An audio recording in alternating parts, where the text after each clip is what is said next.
क्या बालाघाट प्रशासन को भाजपा के पूर्व मंत्री गौरीशंकर बिसेन का कलेक्टर के बंगले के सामने अतिक्रमण नजर नहीं आ रहा है और दूसरी तरफ वार्ड नंबर 23 आकाशवाणी के सामने गोर गरीबों की झुग्गी झोपड़ी नजर आ रही है? क्या बालाघाट प्रशासन की मानवीय संवेदनाएं खत्म हो चुकी है? जो उन्हें बिन माँ बाप के बच्चे नजर नहीं आ रहे हैं, बेसहारा 80-80 साल के बुजुर्ग नजर नहीं आ रहे हैं, कड़कती ठंड में वो उनको वहां से भगाने के प्लान में लगे हैं, बेदखल करने के प्लान में लगे हुए हैं। नमस्कार साथियों, दिनांक 17/12/2025 को मैं बालाघाट कलेक्टर कार्यालय रेत के अवैध उत्खनन और नदियों की बर्बादी की शिकायत करने गया था। मुझे जैसे ही कलेक्टर कार्यालय में 20 से 50 लोगों ने देखा, वो मेरे पास दौड़ के आए और उन्होंने कहा कि भैया हमारी मदद करो। मैंने उनसे पूछा कि ये मामला क्या है, तो उन्होंने कहा कि हम बालाघाट वार्ड नंबर 23 आकाशवाणी के सामने झुग्गी झोपड़ी में रहने वाले निवासी लोग हैं और हमें बालाघाट के तहसीलदार के द्वारा बेदखली का आदेश थमा दिया गया है और कहा जा रहा है कि जल्दी खाली करो नहीं तो बुलडोजर से घर तोड़ देंगे और जबरदस्ती हमसे फॉर्म भराया जा रहा है। हम ढीमर टोली नहीं जाना चाहते जहां पर पीएम हाउस बने हैं। अगर नहीं भरोगे फॉर्म तो हम बुलडोजर से तुम्हारा घर तोड़ देंगे। इस तरह की धमकी दी जा रही है। एक तरफ भाजपा का पूर्व मंत्री गौरीशंकर बिसेन 3 एकड़ से भी ज्यादा की जमीन पर एक अपना बंगला बना के रह रहा है, उससे बालाघाट के प्रशासन को कोई दिक्कत नहीं है। मगर एक गरीब ने 10x10 की झुग्गी बना ली, 10x20 की झुग्गी बना ली, वो बालाघाट के प्रशासन की आंख में खटक रहा है। बालाघाट प्रशासन को एनजीटी न्यायालय दिल्ली के द्वारा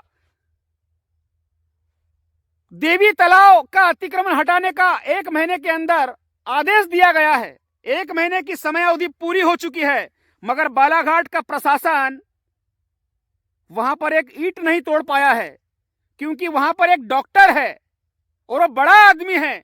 उसने वो फर्जी रजिस्ट्री करके लोगों को वहां बेचा था, इसलिए वहां पर वो एक ईंट नहीं हटा पा रहे हैं और दूसरी तरफ गरीबों को धमका रहे हैं। ये किस तरह का अन्याय है? पूरे बालाघाट को अतिक्रमण कर करके बड़े लोगों ने खा गए। क्या बालाघाट के प्रशासन को बताऊं किस तरह से बालाघाट में बड़े लोगों को, माफियाओं को संरक्षण दिया जा रहा है और गरीबों को परेशान किया जा रहा है? बालाघाट में एक श्याम टाकीज है, सबने सुना होगा, और श्याम टाकीज की लीज श्याम टाकीज के नाम से मिली थी। श्याम टाकीज में टाकीज का ट नहीं है, टाकीज बिल्कुल भी नहीं है। भू माफियाओं ने वहां पर कमरे बना बनाकर फर्जी रजिस्ट्री कर दी। बालाघाट के प्रशासन को यह नजर नहीं आ रहा है। बालाघाट गर्रा में रेलवे की 16 एकड़ जमीन भू माफियाओं के द्वारा हड़प ली गई और फर्जी रजिस्ट्री करके प्लाटिंग बना के बेचा जा रहा है। बालाघाट के प्रशासन को यह नजर नहीं आ रहा है। बालाघाट में भाजपा के पूर्व मंत्री गौरीशंकर बिसेन ने 3 एकड़ से भी ज्यादा जमीन फर्जी लीज लेकर और फर्जी तरीके से हड़प के रखी है सरकारी जमीन, वो नजर नहीं आ रहा है। उसमें तो साबित भी हो चुका है कि 26,272 वर्ग फुट जमीन, सरकारी जमीन, होमगार्ड की, पुलिस लाइन की और विश्राम गृह की गौरीशंकर बिसेन ने हड़पी है। उसका अतिक्रमण बालाघाट के प्रशासनिक अधिकारी नहीं हटा रहे हैं और गरीबों को डंडा दिखा रहे हैं और कड़कती ठंड में उनको उनके घर से बेदखल करने की वो कार्रवाई कर रहे हैं। ये किस तरह का इंसाफ है? क्या बालाघाट में 2 तरह के कानून हैं? गरीब आम आदमी के लिए अलग कानून है, नेताओं के लिए और माफियाओं के लिए अलग कानून है। पूरे बालाघाट को हड़प लिया है कुछ लोगों ने, चंद लोगों ने। उस पर बालाघाट के प्रशासन की एक भी कार्रवाई नहीं है। देवी तालाब का जो मामला है, एनजीटी न्यायालय दिल्ली के आदेश के बाद भी बालाघाट का प्रशासन अपने आप को न्यायालय से ऊपर समझ रहा है और 1 महीने की समय अवधि बीतने के बाद भी वहां पर एक ईंट नहीं तोड़ पा रहे हैं। और वो जो माफिया था वहां पर, एक डॉक्टर जिसने फर्जी रजिस्ट्री करके लोगों को ठगा, उस पर कोई कार्रवाई नहीं की जा रही है। ना ही जिनकी फर्जी रजिस्ट्री की थी उनको कोई मुआवजा दिलाने की बात की जा रही है।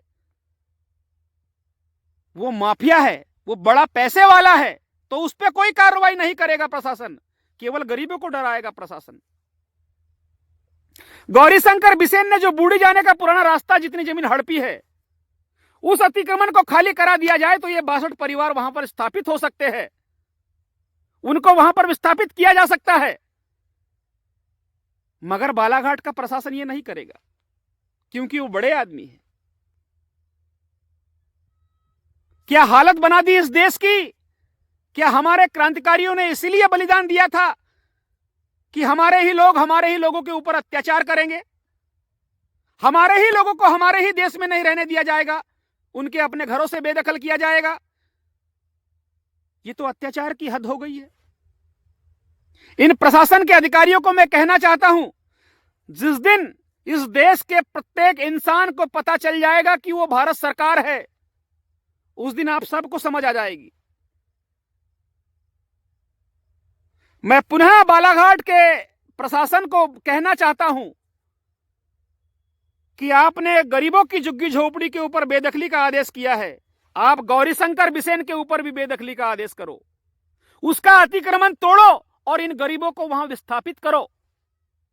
वो लोग ढीमर टोला नहीं जाना चाहते जहां पीएम हाउस बना है, आपके लोग जबरदस्ती धमकी दे रहे हैं बुलडोजर की और कह रहे हैं कि वहां जाना पड़ेगा, फॉर्म भरो, और जबरदस्ती फॉर्म भराया जा रहा है। ये किस तरह का अत्याचार है साहब? आपको तहसील ऑफिस बनाने के लिए जगह चाहिए थी, वो जगह मिल गई, फिर भी आप गरीबों का घर तोड़ने पे आमादा है। क्या वो गरीब है इसलिए उनका घर तोड़ा जा रहा है? क्या वो इंसान नहीं है?